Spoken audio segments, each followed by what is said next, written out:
Hello and welcome to the first video of Groove Mechanics Techno Tricks.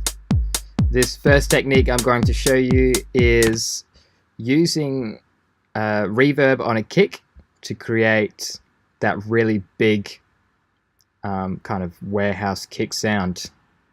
So the idea is typically if you're going to use reverb on something that has a lot of low frequencies, it should be mono. Generally, like putting reverb on instruments that do have a lot of low end or low mids is generally not a good idea because it can muddy up your mix. But in techno it's used heaps, and I'll show you what it sounds like. So there's a bunch of different ways that we can do this, but I've just got a standard 909 kit that I've loaded from the drum sounds that come with Ableton. This classic kit. And chucked in some very simple MIDI pattern. And on this reverb, I'm just going to make it 100% wet first so you can hear the actual reverb effect, right? So because I dropped that reverb at the end of this chain within the drum rack, it's only being applied to the kick and not the hat. So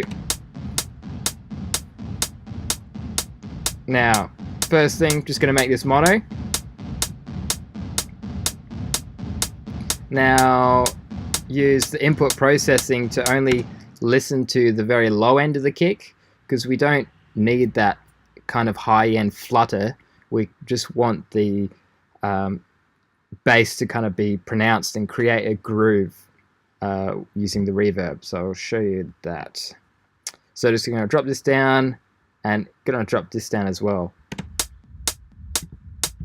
And I might even just mute that hat.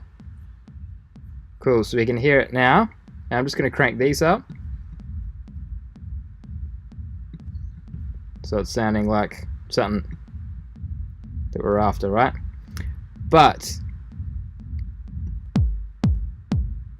just that isn't quite what we're going for. You know, a little bit of reverb like that might work, but the technique that I'm going to show you is to increase the pre-delay to kind of create a nice big groove.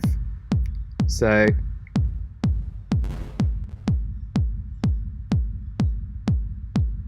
there we go, and I'm just going to change this size as well.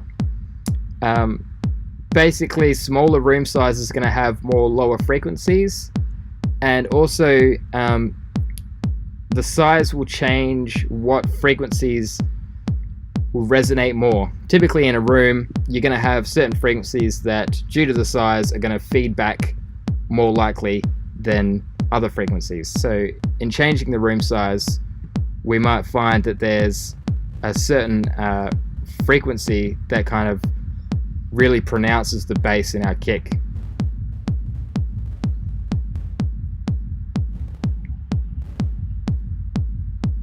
It's pretty fat there. Maybe that'll do.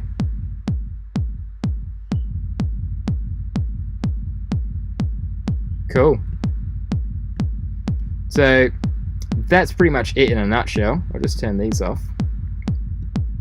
We can use a little bit of EQ on the diffusion network. That's basically the tail end of the reverb, how quickly it'll dampen either the high or low frequencies.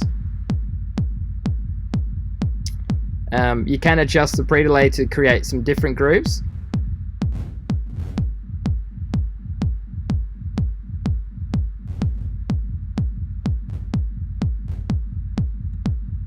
But I'm going to roll with that. Cool. So while I'm at it, I'm going to show you another trick as well. Using resonant high-pass filters on kicks is an awesome way to kind of pronounce the fundamental and really cut off any super duper low end. So what do I mean by that? Well, So we're looking at our spectrum analyzer. When you're playing something on a PA system, you're generally not going to hear anything below 40 Hertz. So if there is information below that, that's going to make it difficult for the speaker to actually play that stuff back.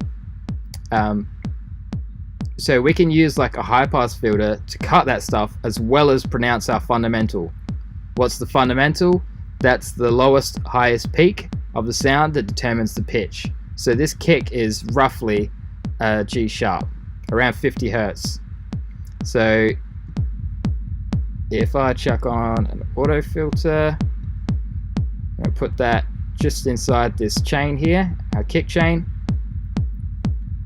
Switch to high pass filter, and I actually like the MS2 or MS20, the Korg filter emulation for this one.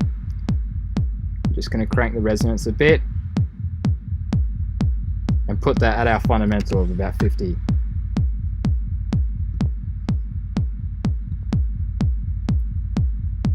And that helps that reverb come through and pronounce that bass of our original kick. And just for the hell of it, I'm gonna put a little bit of saturation on that as well. I typically like to use the soft sine mode. It makes things nice and punchy and really cranks up the volume. Also with soft clip mode on means that the peak volume will never reach above 0 dB, so it'll never clip. It's going to kind of round it off, so you can get things really loud. Cool. If I turn this stuff off, you can hear it before.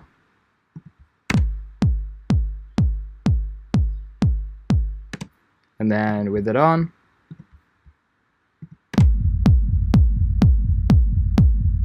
pretty good, right? Sweet. And that's Rob's Techno Trick number 1. Thanks for watching. See you next time.